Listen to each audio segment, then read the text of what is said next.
When Kieran McCabe approached us on behalf of the Society back in the spring to ask us to talk about Michael Collins, he wasn't aware that we were working on a new book about Collins' diaries, and we weren't sure that we'd finish it, but we thought we'd take a chance and propose talking about this source and what it might tell us. So here goes. Yeah, so maybe the next first slide on, maybe if that's okay. So in November 2021, the family of Liam Collins, a nephew of Michael Collins, loaned a set of his uncle's diaries to the National Archives of Ireland. There are 5, dating from the years 1918 to 1922, and in a minute we'll say a little about what they look like and what their basic functions were for Collins. The diaries have not been widely available before. Some early biographers saw them. We can infer this because now that we've seen the diaries, we recognise occasional references in, for instance, the work of Rex Taylor. The family also loaned some of the diaries to the Bureau of Military History back in the 1940s, and photocopies of some of these exist among the papers of that project. But the development of last autumn ensured that the original diaries were going to be in the hands of a national institution and they would become more accessible. So immediately Zoe Reid at the National Archives set about the task of conserving and digitising the diaries with the purpose of making digital versions available to the public at Bishop Street in Dublin, the home of the National Archives, and at the Michael Collins House Museum in Clonakilty. Now, meanwhile, as authors of a 2018 biographical study of Collins, we responded to an invitation from Orla McBride, who was the director of the archives, to produce a book that would introduce the diaries. And the result is Days in the Life, reading the Michael Collins diaries 1918 to 22, which, as you know, is published by the Archives and the Royal Irish Academy in conjunction and was published a few weeks ago. In the process of writing the book, we had access to the diaries themselves for a few precious hours on a couple of occasions, but largely we worked from digital images sent to us by Zoe, and some we took ourselves for research purposes. Many of the images we'll show you this evening were taken by Zoe and appear in the book, but there are a few others that we took ourselves, and apologies if the quality is a bit ropier in those cases, but hopefully you can see them. So as I say, there are 5. The first 3, 1918 to 1920, are working pocket diaries. In the case of 1918, for example, T.J. and J. Smith Limited of Charterhouse Square, London, produced it. Smith was a leading manufacturer of diaries, and this one belonged to a range the company promoted as automatic self-registering diaries. And you can see it on the left-hand side there on the screen. The defining gimmick was a steel spring which held his pencil in place, allowing it to double job as a bookmark of wood and lead. This ensured, as the ads explained, the page last written upon immediately found an opening the book, with pencil ready to hand. Linked to mass literacy and to a mass print culture, the pocket diary market had been growing rapidly since the 1890s, encouraging companies like T.J. and J. Smith to produce an ever greater variety, designed and branded to meet a range of needs, an array of self-images. So this one said, clever, businesslike, practical. It was ideal for the busy office manager and revolutionary, which Michael Collins was in 1918. Unsurprisingly, Collins did not complete a page titled Personal Notes, so he left blank not simply his name, address and telephone number, but his glove, collar, boot and hat size, as well as his height and weight. He did paste a listing of Irish MPs from 1916 inside the front cover, and you can see that on the extreme left up there. And he kept count, struck through the departing MPs and replaced each in pen with the by-election victor. And you can probably see those scribbles there on the screen. In 1918, he switched from a burgundy cover to a red faux leather and to a Collins Gentleman's Diary number 174, which is on the right. I don't know if you've seen the book, but Dave Garvin, who was the designer with New Graphic, who was primarily responsible for the look of the book, did a great job in picking up elements of diary design and incorporating these into our book. So the colour is burgundy in a nod to the first diary. Right. Thanks, Anne. The 1918 diary, the first one, was small, 12 centimetres long, 7.5 centimetres wide, and less than a centimetre deep. It must have been snug in his hand and safe in his pocket. It's the middle image there if you're looking at the screen. Each week was laid out across facing pages. Sunday to Saturday in bold green print. I'm not sure if the green comes across so clearly there, but it's definitely, trust us, it's bold green when you see it, in reality, and in separate boxes, framed in red and lined in grey. This week here, he spent a lot of time in South Armagh campaigning in the South Armagh by-election. The 1919 Collins Gentleman's Diary, which is on the left-hand side, you can see a page from it, afforded him a page a day and consequently was slightly thicker, but the purpose did not change. It was unusual for him to take, rather extensive notes, but this is quite an unusual entry. You can see he's noting on the 4th of February the newspaper coverage of De Valera's escape from Lincoln prison the night before. These diaries were functional and in that sense only essential. They did not give his life meaning. He did not interrogate himself, nor did he explain himself to anyone else. Instead, these pages helped him to get to meetings on time most of the time. Do not imagine careful compositions, products of pause and contemplation, but hurried notes, necessary lists, addresses, aid memoir, donations, calculations, things to do, things not done, accumulations, asides, abbreviations. By the way, lots of abbreviations, which we had to try and figure out. Come 1920, he invested again in a Collins Gentleman's Diary, exactly the same, but black. He used it a lot in the first half of 1920, and his work on the Dáil loan featured prominently, but there are very few entries at all for the final months of 1920, while the diary for 1921 begins only in October. Perhaps he had come to consider carrying a pocket diary as simply too dangerous in late 1920 and early 1921. On Wednesday, the 12th of October, during the treaty negotiations in London, however, he resumed. From that day till the end, he was at it again, noting, listing, recording, creating what were daily to-do lists, really, from this point on. You can see that kind of style on the right-hand side there on the 1st of November, 1921.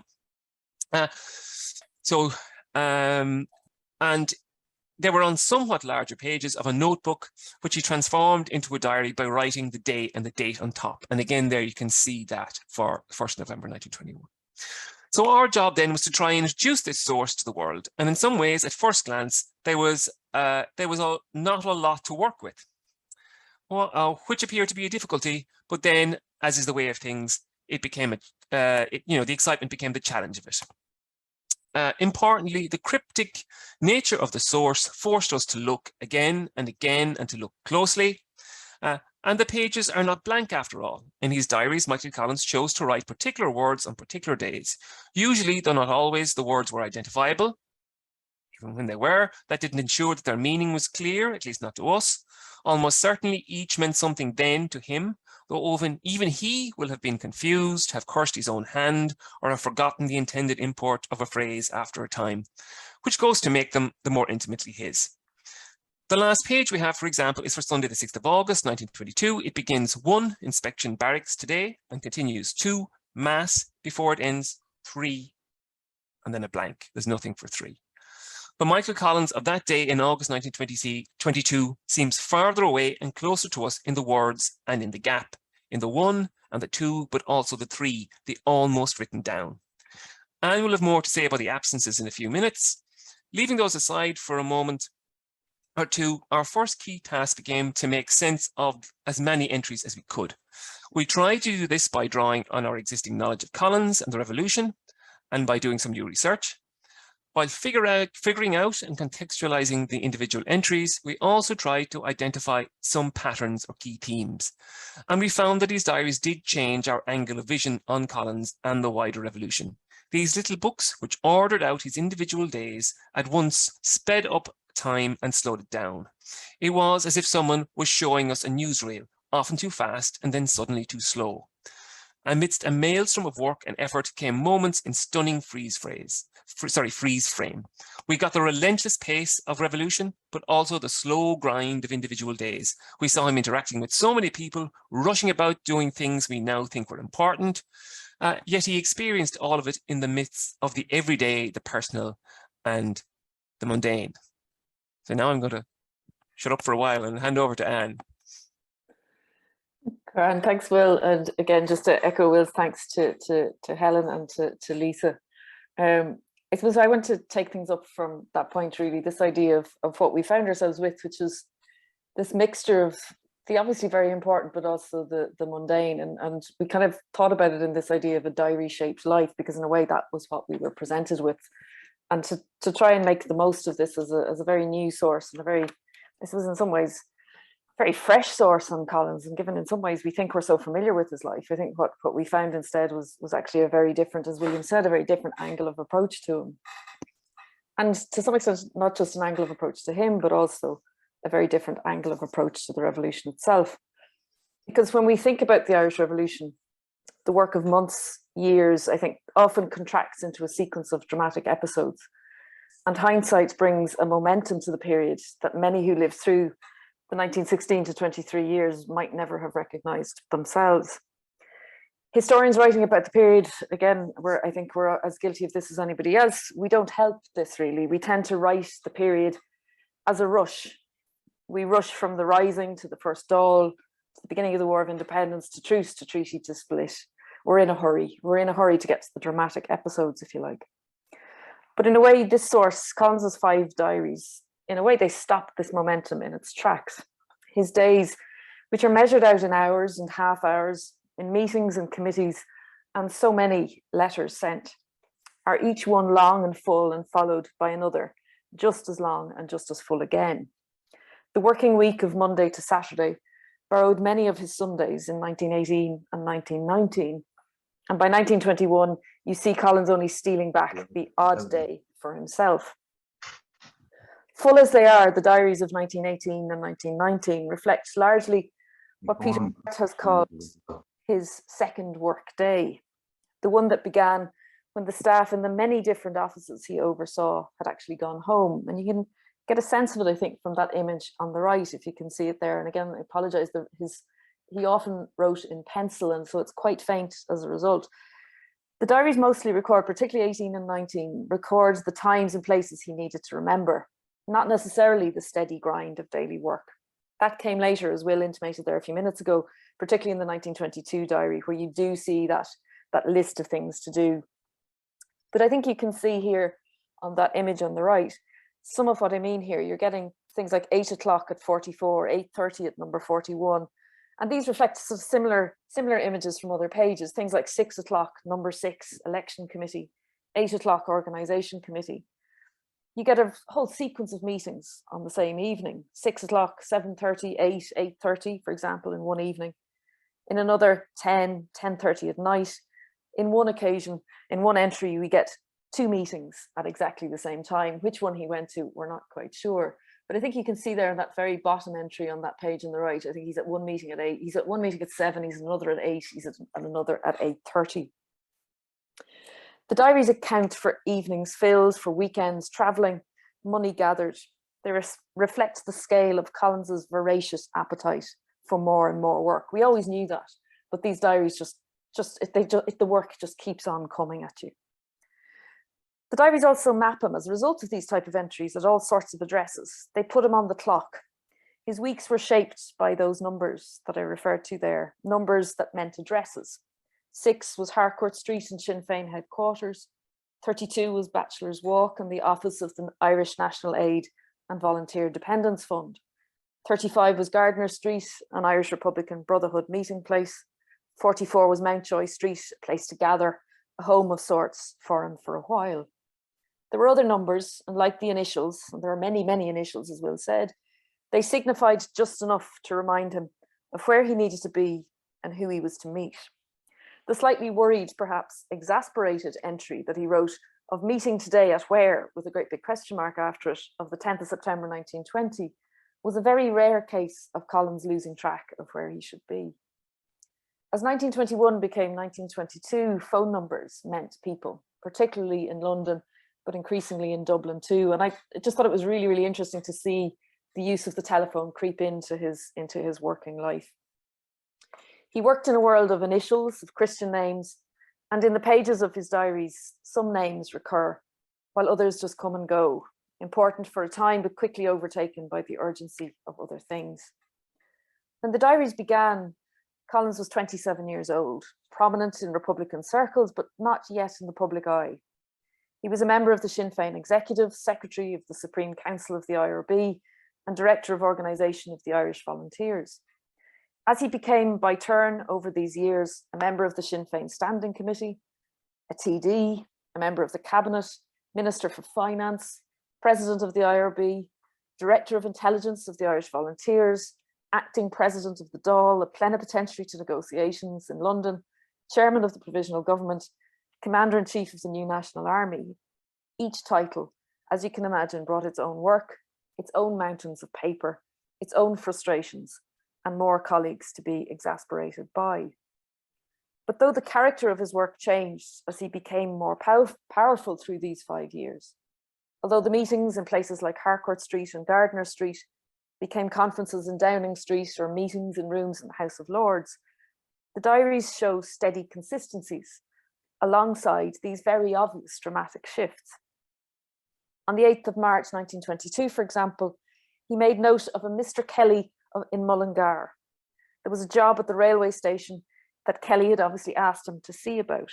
And you get this strange juxtaposition of the very mundane, even still at that point in March 1922, amongst much more, if you like, striking and significant events. On the 1st of August 1922, he reminded himself, for example, to send a note to the quartermaster of the army about the state of the army mattresses. While these entries, you might argue, speak of a man still reluctant to delegate work in 1922, they too spoke of that old instinct that never lost sight of the smallest thing, even when there was a provisional government to run and a civil war to be won. And I mean, again, you can interpret this as Collins's extensive attention to detail, or his kind of continued belief, and you can see it all through these years, his sense that nobody could do a job better than himself. As I said, the diaries are full of work that by 1921 now meant portraits to sit for and journalists to impress, work that now meant split and civil war and all the burden of that. But alongside work, we also see in the diaries that there were the comforts and obligations of family, sister's letters to answer, a doctor's appointment to be made for his brother Sean. There was football to be watched, the odd play to be seen, his own expenses to be claimed, and again, the dentist to be endured. And there were better things. There was a life obviously starting with Kitty Kiernan, there was a future to plan. And the diaries in many, many respects were the sum of so much work and so much life to be lived. But I think amongst this, he doesn't make it easy for us. There are quite a lot of absences. There's a lot that simply isn't there, things that don't get mentioned, names we might expect that don't appear. He writes nothing, for example, of becoming a TD, a cabinet minister, nothing about Salahead Beg or the meeting of the first Dáil. He becomes, as I mentioned, Director of Intelligence without any comment and makes no note of the first or any other shootings by the squad. Silent for some of the hardest months of the War of Independence. As Will said, the 1921 diary only began in October in London and falls quiet 2 days before the treaty was signed. The 6th of December passes without any remark. The Dáil voted on the treaty, he became chairman of the provisional government, Sir Henry Wilson was killed, all without a word from Collins in his diaries, not a solitary word. If we see these and his many other silences in the diaries as significant gaps, then perhaps more fool us. And I think this is one of those places where the diaries really made us work hard, because we can't just dismiss the gaps because these are the gaps that we expected. These were his diaries. They made sense only to him. An empty 6th of December 1921, that day he signs the treaty, is a sharp reminder to us, if one were ever needed, that his 5 diaries, as Will said, were chiefly engagement books, to-do lists. They were neither a companion or a confidant. They were not the place to pour out his heart, not the last piece in the Collins puzzle for us to solve. In many ways, they just send us off with many more puzzles ahead of us. The very different diary he kept during his brief time in Sligo jail is also further proof. He had read his Mitchell and his Clark well enough to know that a pocket diary with such small spaces for each passing day was not up to the jail journal job. The big diary, for example, he refers to in an entry in February 1922, confirms that his own 1922 diary was perhaps a private supplement to a maybe more official appointment book. These 5 diaries that we have were largely notes of the things he needed to remember, and that doesn't necessarily make them repositories of the most important things. He knew he'd signed the treaty. He didn't need to write it down. So rather than conceive of his silences as missing parts, as we might instinctively do at first sight, perhaps we need a different angle of approach.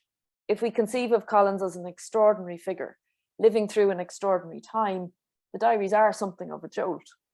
That familiar chronology that rushes through the revolution, that carries Collins swiftly from one significant moment to the next, is in these diaries slowed down to the pace of a day.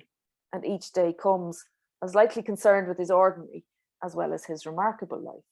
You can see here on the 5th of August 1922, just towards the bottom of the page, he made a note amongst other things to get knickers, white collars and socks. That same morning, the newspapers were full of the funeral of Harry Boland, but there was no mention in his diary of his old friend's death. We might choose to read that silence as quite callous, but Collins wrote of Boland's loss, of his own remorse about his death, in a more fitting place. He mentioned it in several letters to Kitty Kiernan.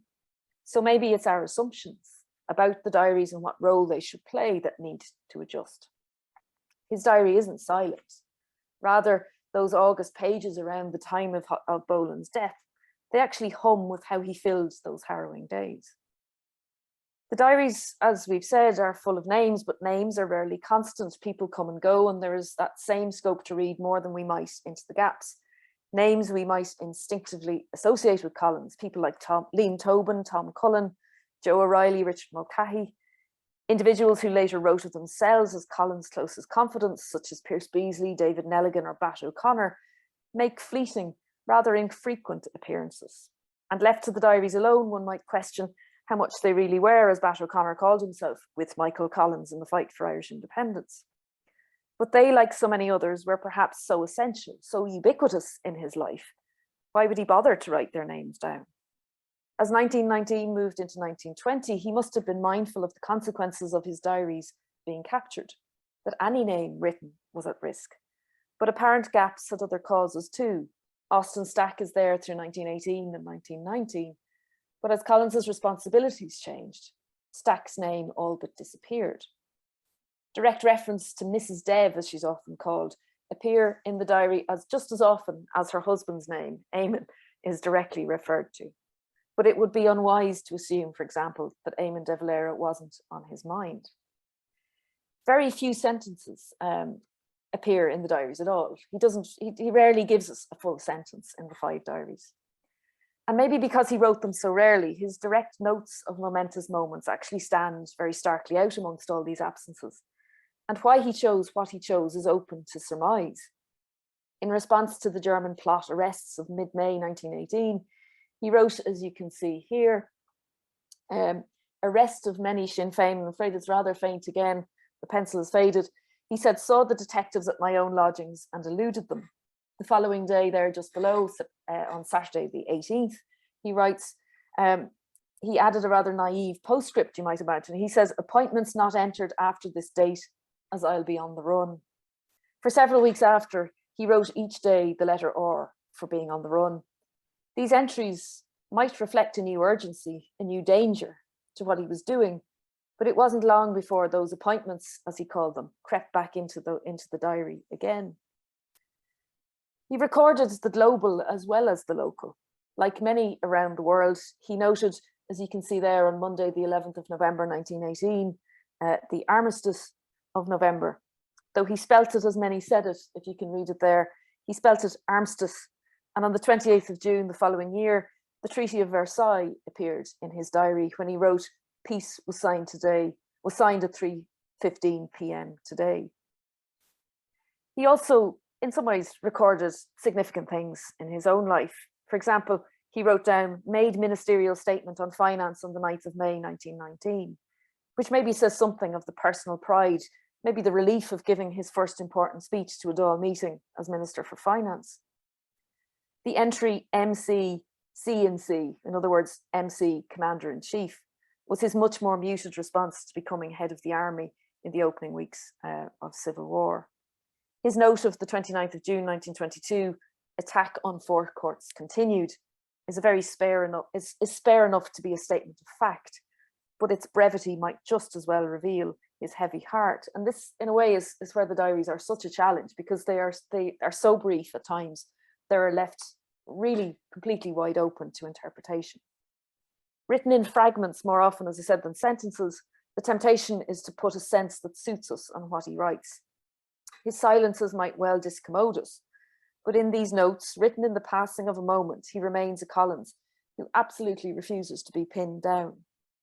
And if he was silent, he also had his secrets. He would have been a poor director of intelligence, you might argue, a sorry president of the IRB if he had not. Because some entries do seem to reflect the risks he ran. For example, the entry "safe after night's work" of March 1919, or the rather ominous "anything signed Michael Lawler will mean urgency" of the following November. Because his secrets weighed heavier as 1920 moved into 1921, it is tempting to read every entry as a key to his clandestine world. Because the diary entries are so short, and depending on the way we think of Collins, they suggest secrets in even the most ordinary things. In things like "saw Seamus, etc., wrote to Johnny re-meeting, etc., we might make a mystery out of that, etc., or read conspiracy into something that was completely commonplace or just dull. For a man who did not doodle, are we to read more than the mood of a moment into his underlining of a word, for example, into his use of symbols? In one case, he writes JK re D plus plus. What that means, we still don't know. Maybe it was urgency more than secrecy, a simple visual prompt, a blunt reminder to him just to get his work done. His best kept secrets might be, to some extent, the ordinariness in it all. On the 9th of September, in that image on the right from 1918, Collins wrote the words "particular day." Why that Monday merited such a description, we may never know. Maybe it was about work, about a woman. Maybe it meant less and less to him as the coming months confronted him with even more particular things. But in this writing of that phrase, "particular day," Collins has given the curious hare to chase, one that someone will no doubt catch. But hopefully, I think anyway, I hope, he gets to keep his one particular Monday. Hopefully one secret stays known to him alone. And I think one of the most revealing parts, from my perspective anyway, was the degree to which there were aspects of his life that we hadn't expected, and not so much this sort of clandestine world, but more just the mundane world, or the private world, the personal world. And the role, I suppose, his family played in his life was something that maybe was much more striking than I think many of his biographers had imagined up to this point. His family life had his rhythms, much like his working week, and you see that quite explicitly in the diary. Sunday seemed to be his day for writing home, a habit perhaps formed when he was young in London and maintained at least through 1918 and 1919. And home was people as much as it was a place. Home meant his sisters, particularly Katie and Mary, his sister-in-law Catty, but home most often meant Hanny, the sister whom he had lived and grown up with in London, the one who knew the man he had turned into best. The arrival of a letter from Hanny, for example, was worth noting in his diary, and the disappointment of her not arriving in Dublin as planned in May 1919 was certainly remarked by him. She appeared in the diary through his time in London in 1921, and he saw her again when he returned there in early 1922. As in any family, some siblings stay closer than others. The address, written neatly, of his brother P.J. Collins, and he describes him in that formal way in Chicago, scribbled at the very back of the 1920 diary, suggests the stranger his brother Patrick had become.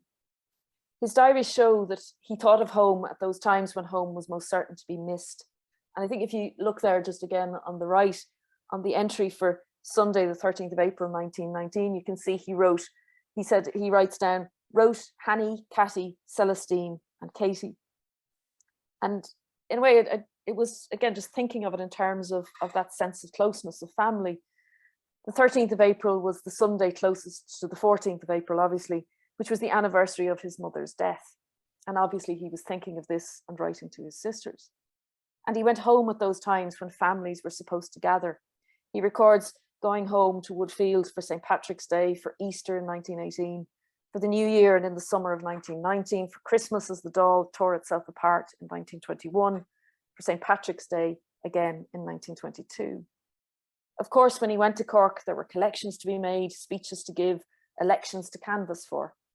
But the diary entry that began "to Cork, Dunmanway by car to Clonakilty" ended with the one resonant word, home. It might be the place he grew out of and grew beyond, but he hankered at those obvious times for Cork, for Woodfield, for home. As the youngest of 8, Collins had grown up as baby to his siblings, and he had become the most powerful man in the country by 1921. How that changed his family's sense of him in some ways is impossible to know, but his diaries show him taking on new responsibilities for his siblings as the years went on. I mean, he very clearly provides assistance to his sister Mary when her husband dies. There's a diary entry of him making a doctor's appointment, as I mentioned, for Johnny, or Sean, as he called. Sean chose to refer to himself as Sean, but Collins always referred to him in the diary as Johnny. But it had also become dangerous, as you can see in the diary and elsewhere, to be a sibling of Michael Collins at this time. And he knew that Sean had paid a heavy price in the damage that had been done to Woodfield. In 1964, Sean Collins told the Sunday Independent that his brother, as he put it, would do anything I asked him to do. And the diaries actually do suggest that he did try. Sean wrote that I was more than 12 years older than he was, but it seems clear even from these spare diary entries about his brother and his family, that when he became the notorious Michael Collins, his place in that Collins family fundamentally transformed. Baby, in many respects, had grown up and changed them all. And I think at that point, I'll hand over to Will for another type of family that plays a role in Collins's life.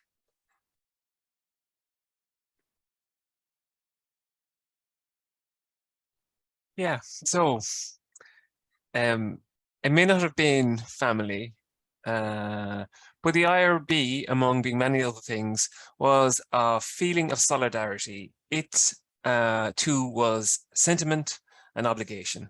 And the IRB is everywhere in the diaries, sometimes in ways it should not be. During 1919, Collins regularly took the role of what seemed to have been the meetings of his circle. For example, on the 24th of April, you can see it on the right-hand side here, of 1919, he noted that 26 were present, 7 excused, and 2 absent.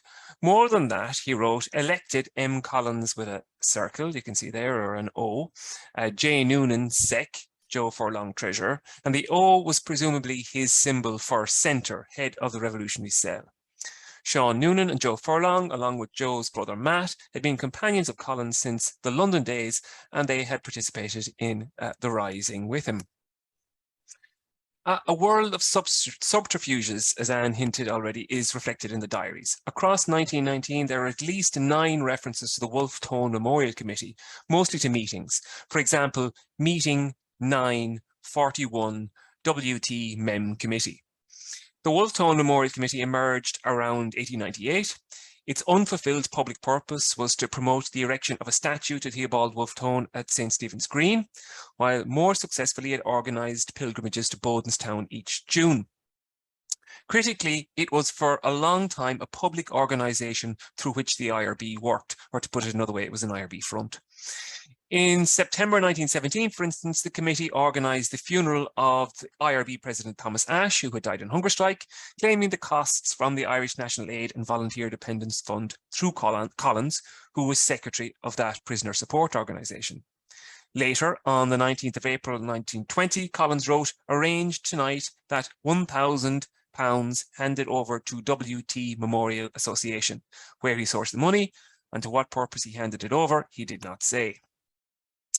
The Wolfe Tone Memorial Committee and other IRB bodies usually met at 41, which I mentioned already, and that was 41 Rutland, subsequently Parnell Square, the Irish National Foresters Hall.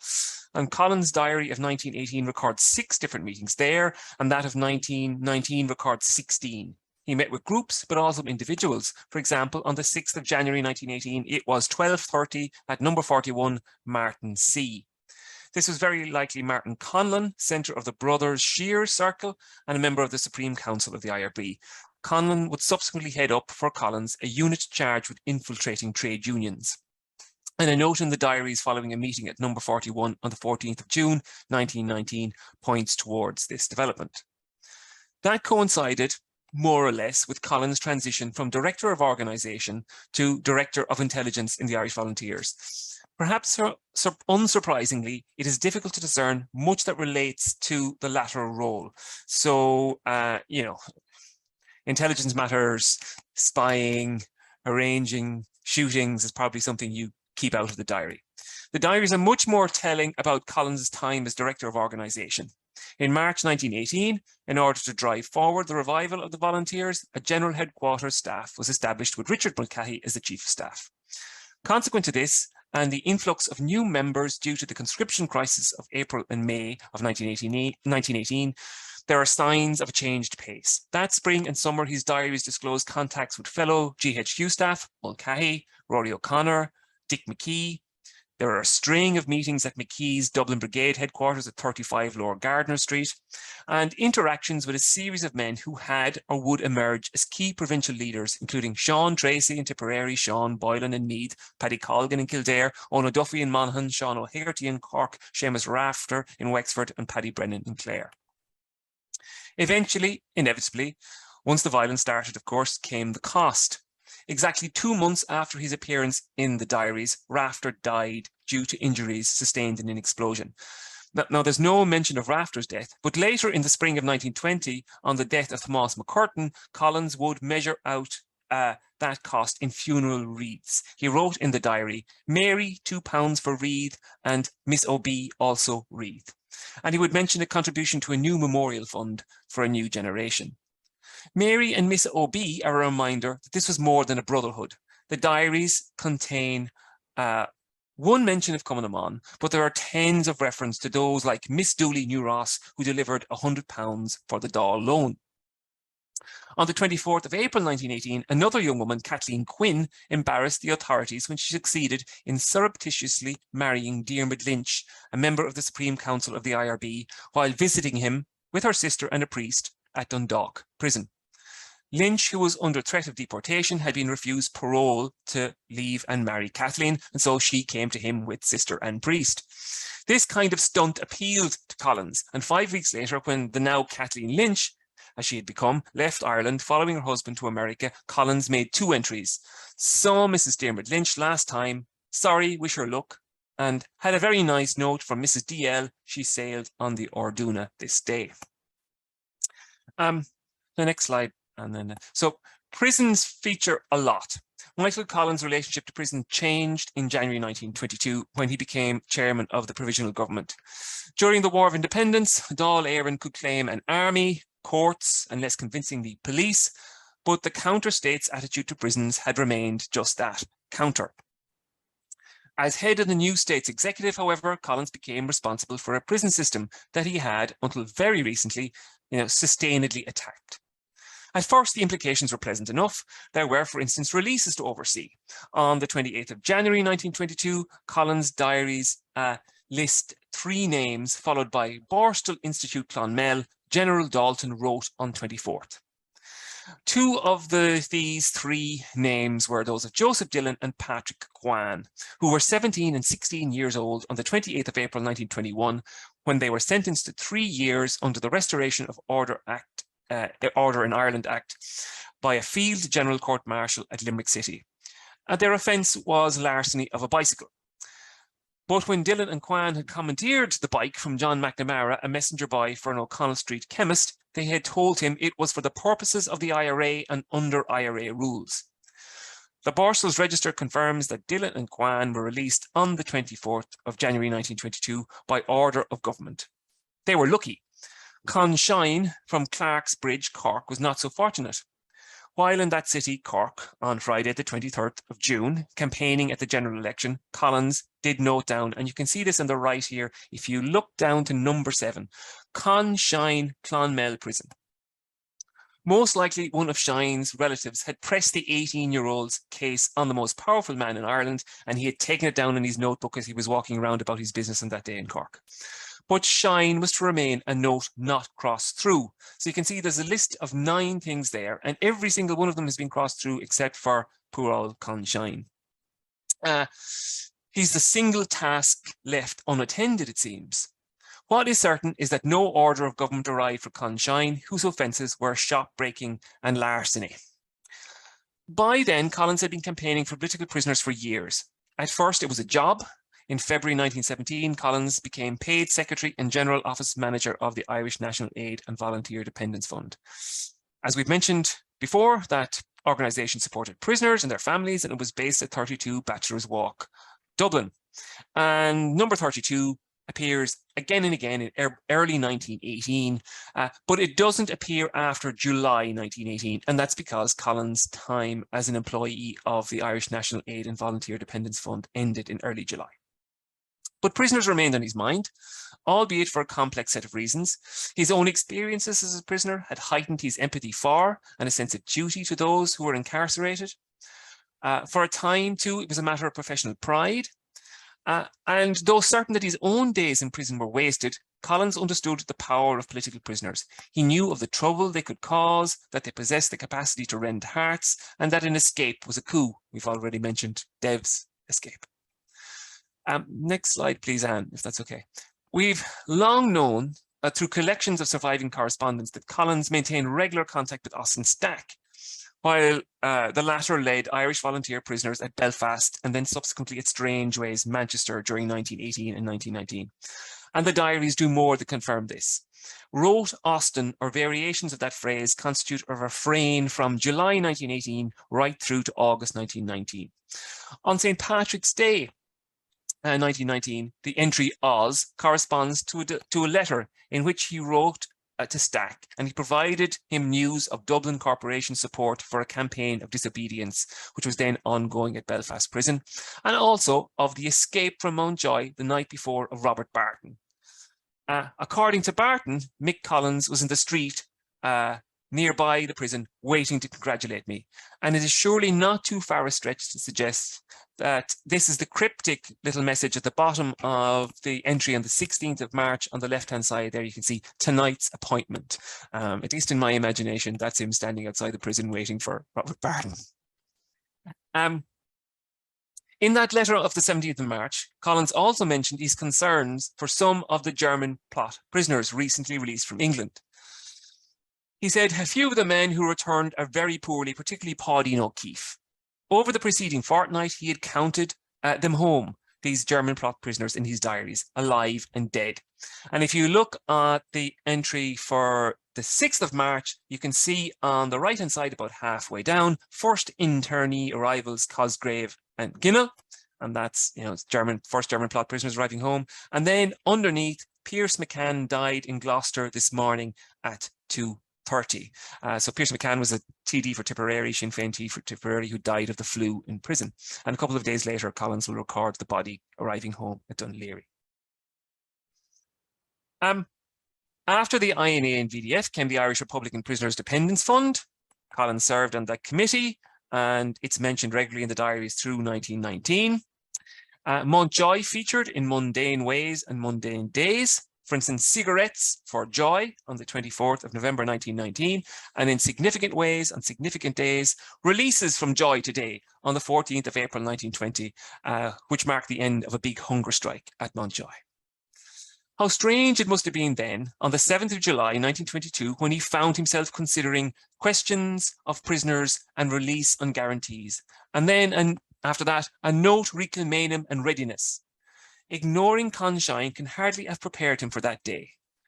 Yet, if the provisional government was to create its Irish Free State, to establish a monopoly of violence in the face of the Republican resistance, then Michael Collins faced becoming a jailer on a mass scale. And so, as Paudine O'Keefe, who he had worried about in prison in 1918, became Deputy Military Governor of Mountjoy in July 1922, Collins' days filled with, quote, prison accommodation between 8 and 9, and then notary prison accommodation, Marybuller, Kilkenny, Dundalk, and then 3, Galway Jail, 3A, Sligo Jail, 4, Waterford Jail. And Michael Collins spent a lot of time thinking about money. If we were to mistake these diaries for a straightforward map of his mind, then we might come to believe that for the first 6 months of 1920, he thought about little else. That his every waking hour filled with money, day after day, in long lists representing amounts to be lodged and acknowledged. It is important not to exaggerate, nor to lose perspective. As Anne has pointed out to us a couple of times now, the diaries offer a particular perspective. But the diaries do reveal patterns, throwing his working life into relief. And just as they tell us that reorganising the Irish Volunteers was a priority for him in the summer of 1918, they confirm in pounds and figures that the money possessed him for long stretches of 1920.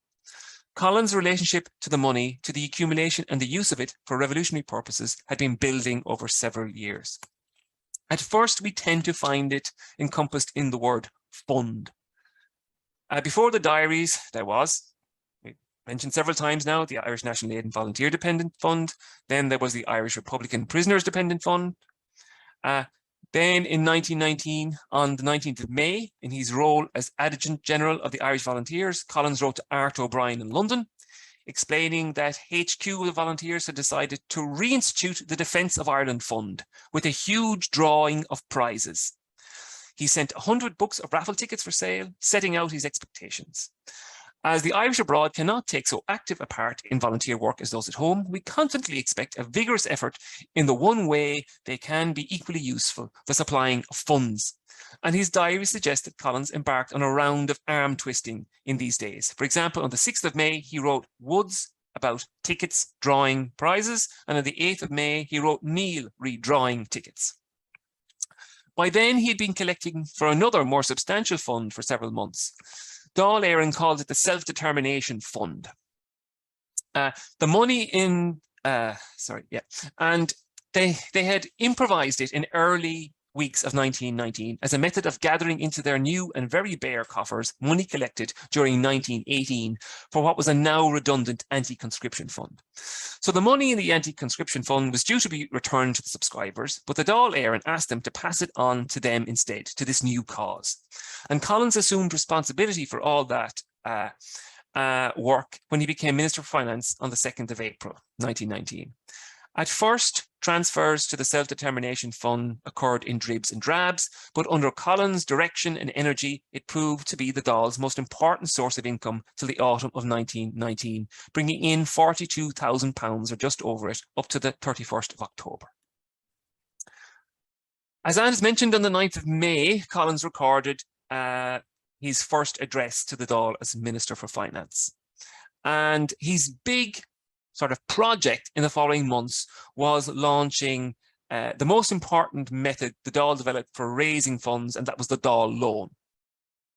It was launched in the autumn of 1919, and under it, the Dáil offered bonds for sale ranging from £1 to £100 with the aim of raising £250,000 in Ireland. Overall, it was an enormous success, if more so in some places than in others. And down on the right-hand side there, sorry, and just back one sec, yeah. On the right-hand side there, you can see a rather typical day of May 1920, where he's noting the coming in of the money for the Dáil loan from various places, North Fermanagh, South Cork, South Roscommon, North Roscommon, so on and so on. Okay, Anne, thanks, sorry. The beginnings were modest, but gradually the diaries become a daily accounting of sums, both considerable and modest, from various places. The constituency of Mid-Cork was one of the success stories. And in Mid-Cork, progress was built systematically village by town. On the 2nd of February 1920, on the left-hand side, up there, you can see A, Ballincollig, B, Inchiquila and Macroom. And mirroring that entry, a letter of acknowledgement went out from Collins to Terence McSweeney, who was a local TD, who was a hugely successful collector for the Dáil loan.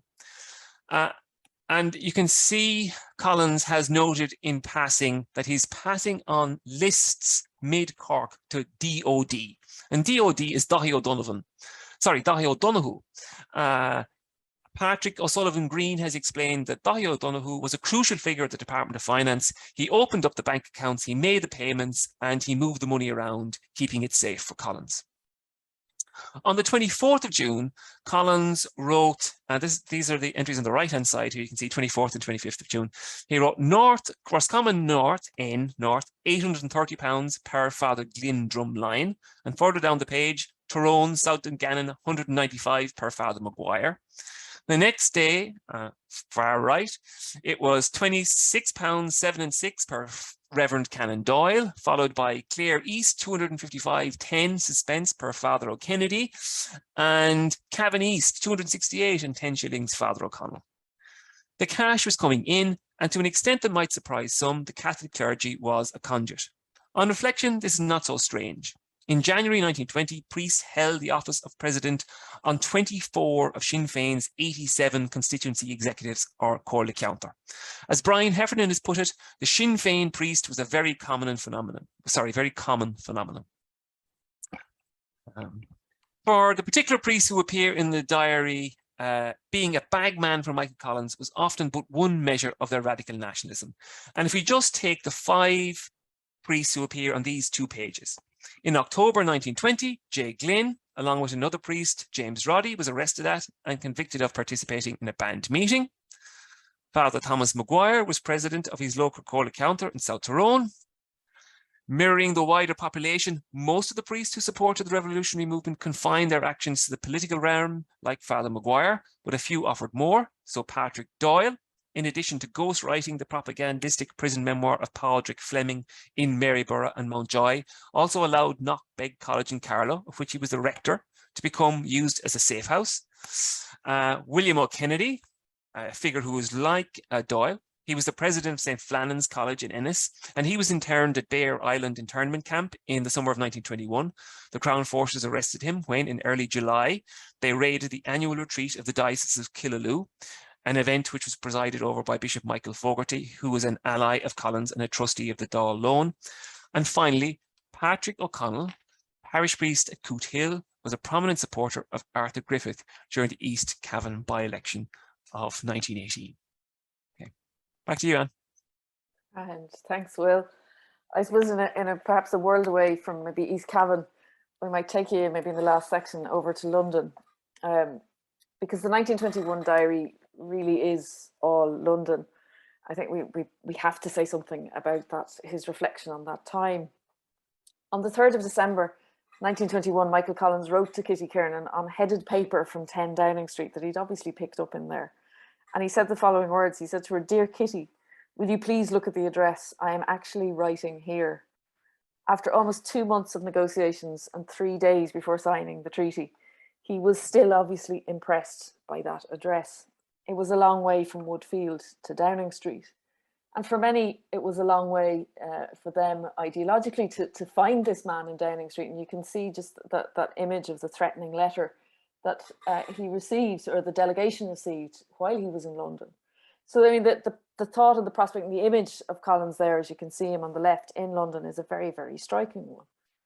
But these 1921 diaries, and again, when London appears in the 22 diary as well, these diaries have their share of really quite daunting London addresses, and you can see why he was struck as he was in that letter to Kiernan about Downing Street, and you can see so many others. 2 Whitehall Gardens, the offices of the Cabinet, the Treasury Board room, the Colonial Office, Lord Birkenhead's room in the House of Lords, the Chancellor's room, Churchill's room, 2 Sussex Gardens, in other words, Churchill's house, 32 Grosvenor Gardens, Birkenhead's home, and then again and again he records being in Downing Street. And these new addresses brought with them new formidable names, many of them I've just mentioned above. With no elaboration, such diary entries sum up how much his position had altered from his last diary entries of 1920. As William said, so very much about collecting small amounts of money, often from all over the country. The diaries give us more than these names and these addresses, though, when we talk of London, but they reflect just how much Collins's life and work had irrevocably changed. And here he is stepping out of Downing Street on the first day of the negotiations, slightly unsteady on his feet. With the spotlight of a London conference, as he called it himself, there came a natural curiosity to see him. On the 16th of November, he wrote to Kitty Kiernan that the Tatler magazine had asked me to give them a sitting for a photograph, and his diary of the 17th of November would suggest that he agreed to play along. An entry said 11:32 photographers, and they had obviously come and got their photograph. He wrote in his diary, Augustus John, 28 Mallard Street, Chelsea, on the 26th of November. John Lavery had already begun painting his portrait, and he noted in the diary, I sat, or rather in a letter to Kitty, I sat for my portrait, my interesting life, exclamation mark. But in noting Augustus John's name and that Chelsea address, Collins was clearly tempted by the thought of sitting for the artist who had just painted Lawrence of Arabia in 1919. So he's meeting all sorts of people. His diary records all sorts of new friendships, presumably born out of the same curiosity many in London had to see him.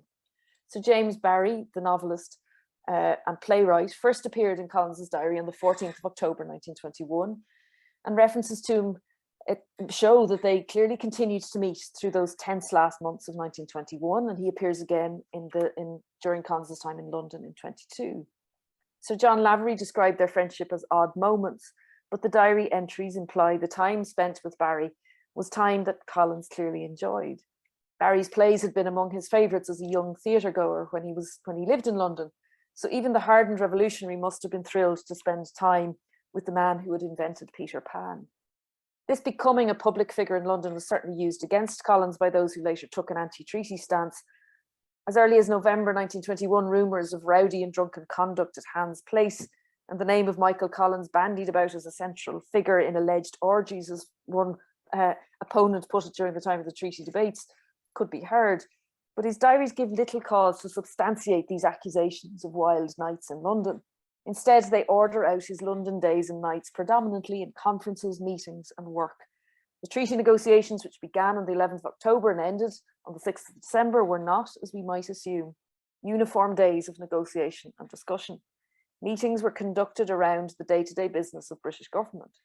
The 1921 diary, which only began on the second day of the talks, notes, for example, Downing Street meetings at various different times of the day: 11 in the morning, 3:30 in the afternoon, 5 in the afternoon. Another entry, meeting Downing Street at 5, followed by special sub-conference on general question. Or another, truce meeting at 3, 5:30 delegation, appointment at 11:30 Treasury. And these are just a small sample of the plethora of side meetings that were part of the negotiations. The schedule of the 13th of October 1921 sums up the pressure and movement of these days. It began with what he called a general conference at 11, which adjourned at 1:15. Then it was on to a meeting with Lord Beatty and Winston Churchill at the Colonial Office. Then 4:30, a truce committee, which was only over at 7 o'clock. And then back to prepare for the next day's work.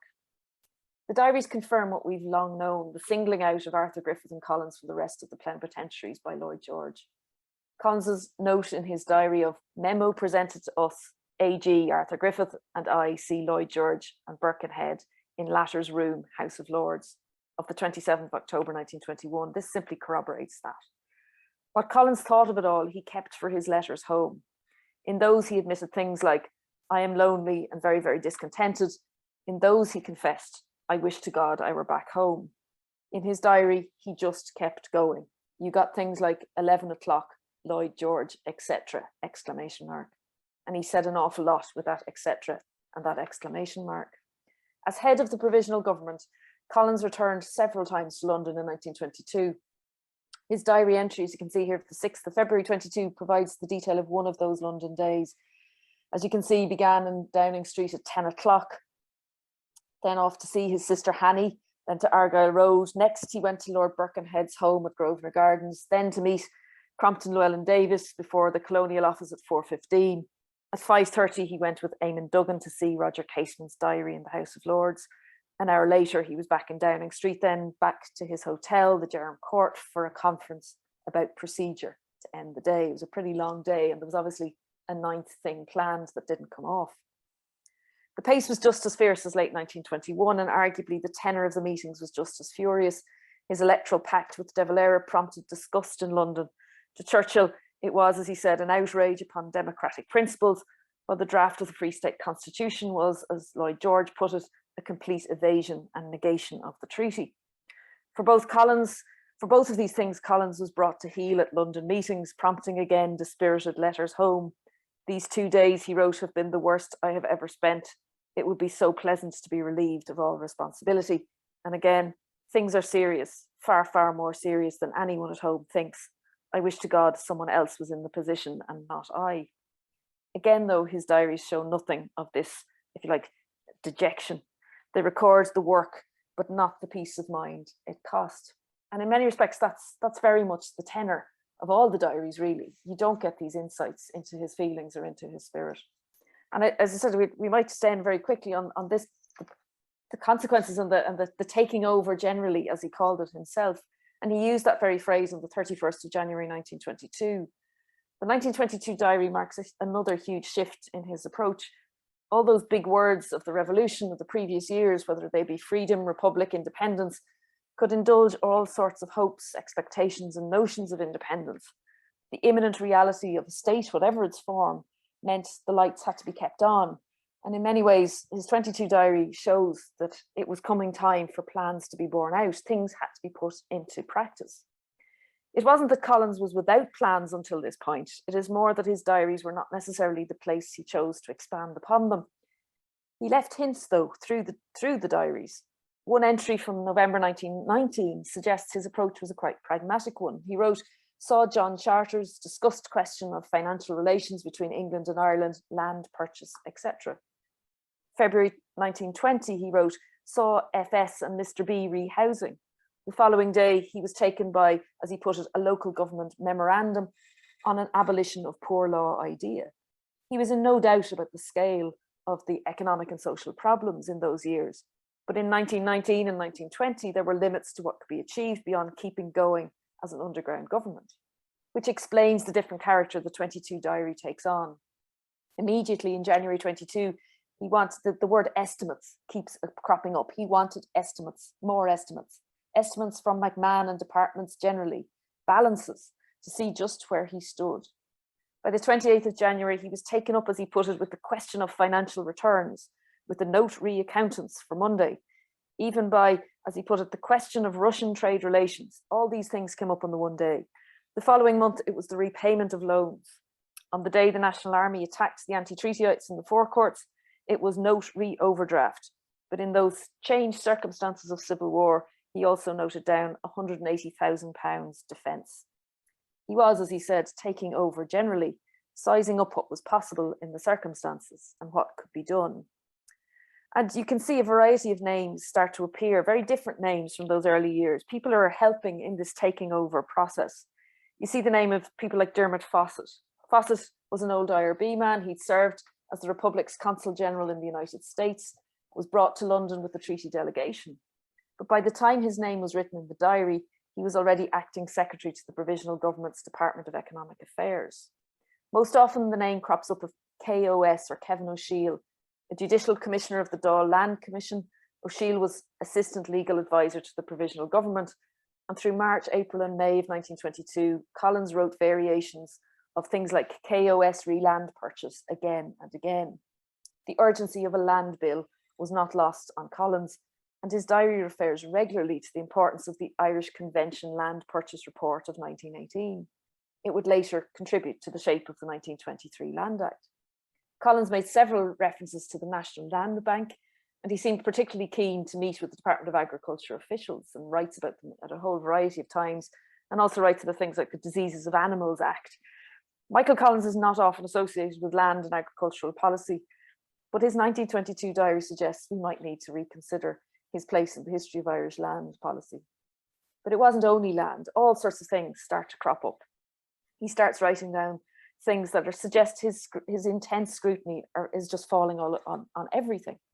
Question about housing scheme, waterworks, telegraphic system, telephone system, memo schools, Board of Trade, electricity undertakings, all indicative of his wide concerns and his interest in all sorts of aspects of what was going to be this new state.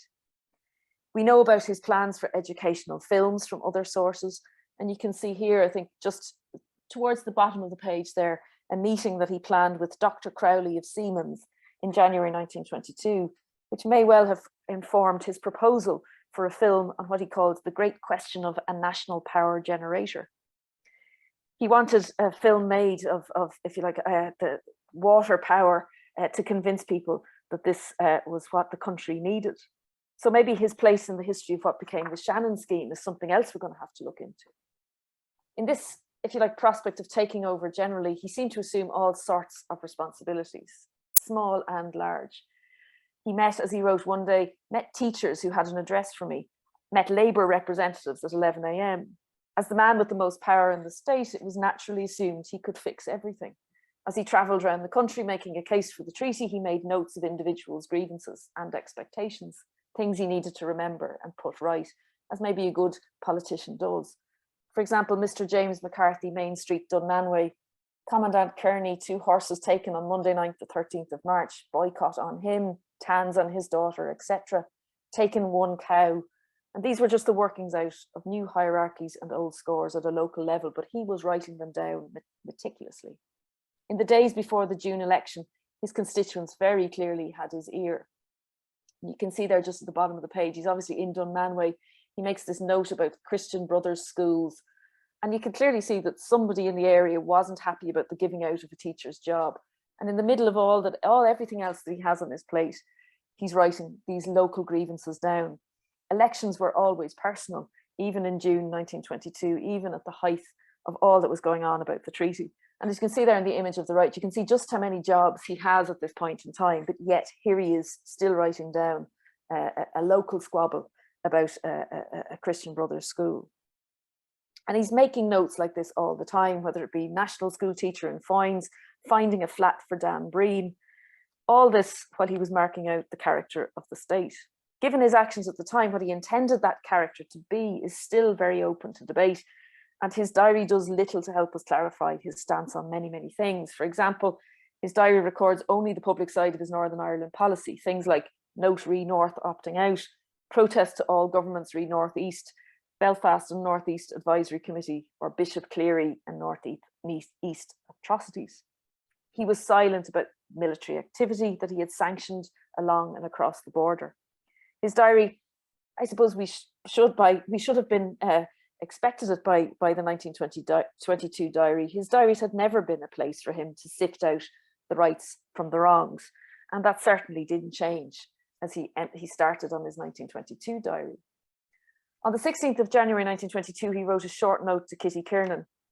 He said, "I am as happy a man as there is in Ireland today, have just taken over Dublin Castle, and I'm writing this note while awaiting a meeting of my provisional government. What do you think of that?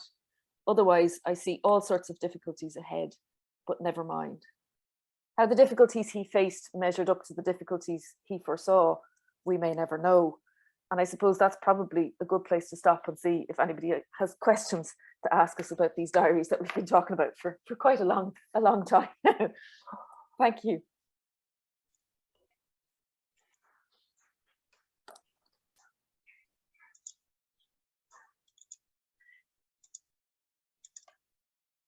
Hi, everybody, and I'm sure, I don't know, could Will or Anne actually hear the applause in the lecture hall there? But there was a great big round of applause for you for your lecture.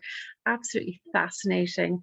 And I think for me, when we first saw the diaries, they just seemed, as you have explained, so sparse in detail, so very lacking in narrative.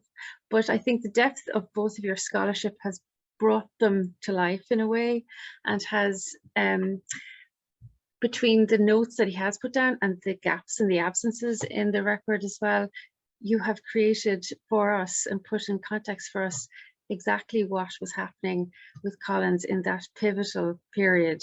And if I may ask a question, I just wanted to know from either or both of you, when you first handled the diaries, what did you, like, what was the first thing that jumped out at you? Was it something he wrote or something he didn't write? What was it that really struck you when you first looked at the diaries or handled them? That's really good. I mean, I suppose in some ways the first thing was don't let them fall. And the next thing was, you know, there was enough there that there was a sense that these are actually real. He did write them, and in some ways the fact that there was so much of the ordinary life, that's slowing the revolution down, I think, was the thing that really hit me, because we do naturally jump as historians from one big event to the next, and in a way it really showed you just how much work on a day-to-day basis over 5 years. Like, there's a hell of a lot of days that you're scrolling through. And although they may be sparse and all the rest of it, you do get an overwhelming sense of just that voracious appetite for work, which you knew about already, but just to see it on that day-to-day basis, I thought was absolutely stunning. The family thing really struck me as well. The degree to which his family was very much a part of his life, I think it's something that maybe a lot of biographers hadn't given as much attention to as they might, partly because maybe they couldn't. The material wasn't maybe as available as it might. I don't know, Will, what do you think? I suppose I was still kind of sitting there a little bit for a while going, are these real? Can we be sure they you know, they are what they seem to be? And in a very sort of sad and nerdish way, one of the things, Anne will laugh, one of the things I started noticing in 1919 straight away was football matches. And I kind of going, yeah, you know, the Leinster semi-final was played that day between those two teams, you know, and from going just that, saying that sort of reassurance of that, then what I was kind of struck by, well, actually, you know, this is, his interest here is not just about networks and meeting people and building the, you know, meeting IRB men or whatever. Here's someone who's actually interested in football, and he cares about whether Wexford, you know, surrender their All-Ireland, you know, crown in 1919 after 4 in a row, and whether Kildare are going to emerge as the great, you know, the thing. So in part that just reflects, I suppose, you know, my particular interest in sport as much as anything else. So you see, the first thing is one of the first things you're struck by is the things you're interested yourself, and then you have to try and work beyond those, I suppose, and try and make sure you're seeing the other things as well. I think there may be questions from the floor now as well.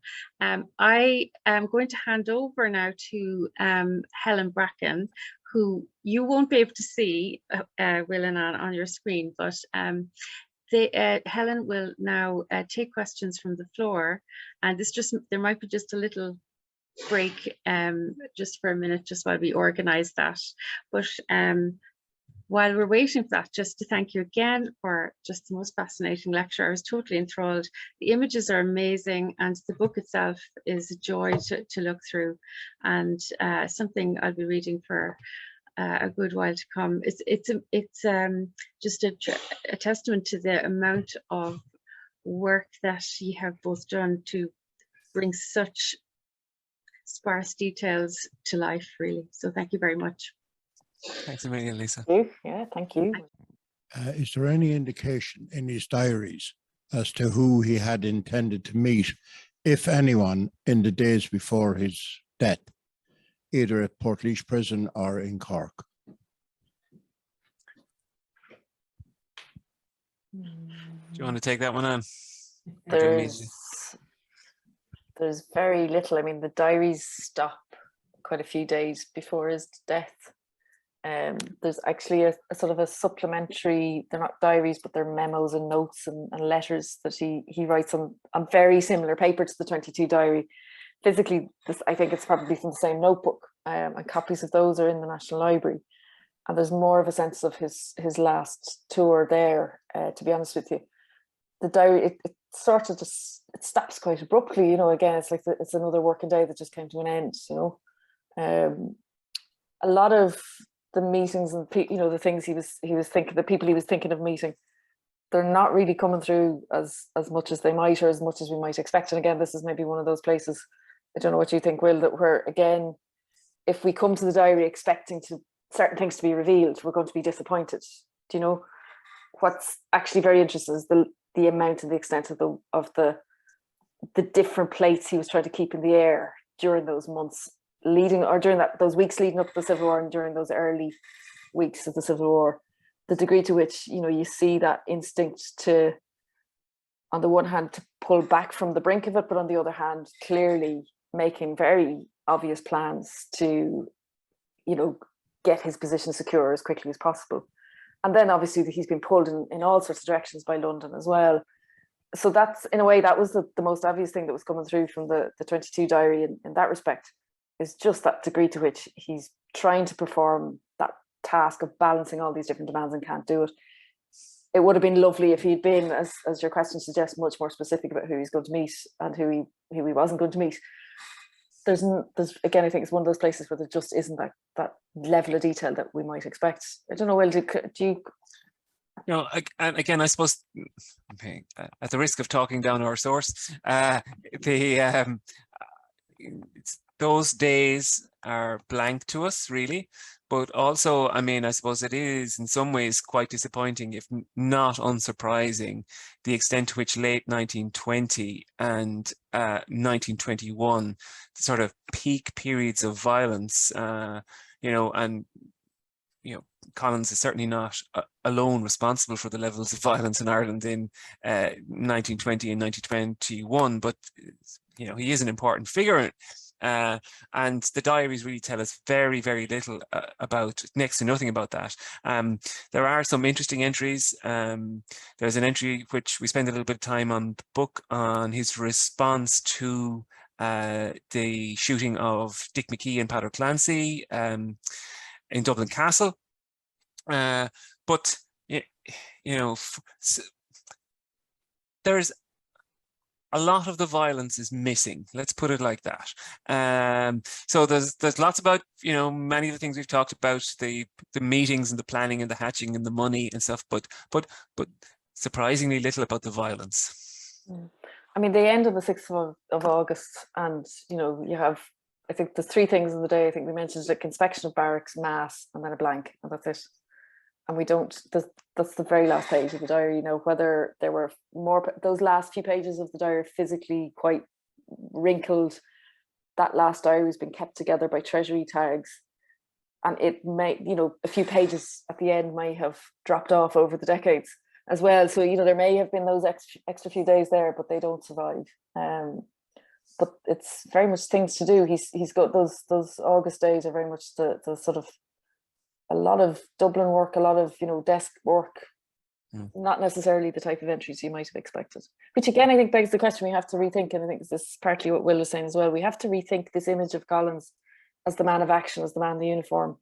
He's very much a man at a desk, and that the diaries really kind of reinforced that, I think, throughout the whole period, not just 22.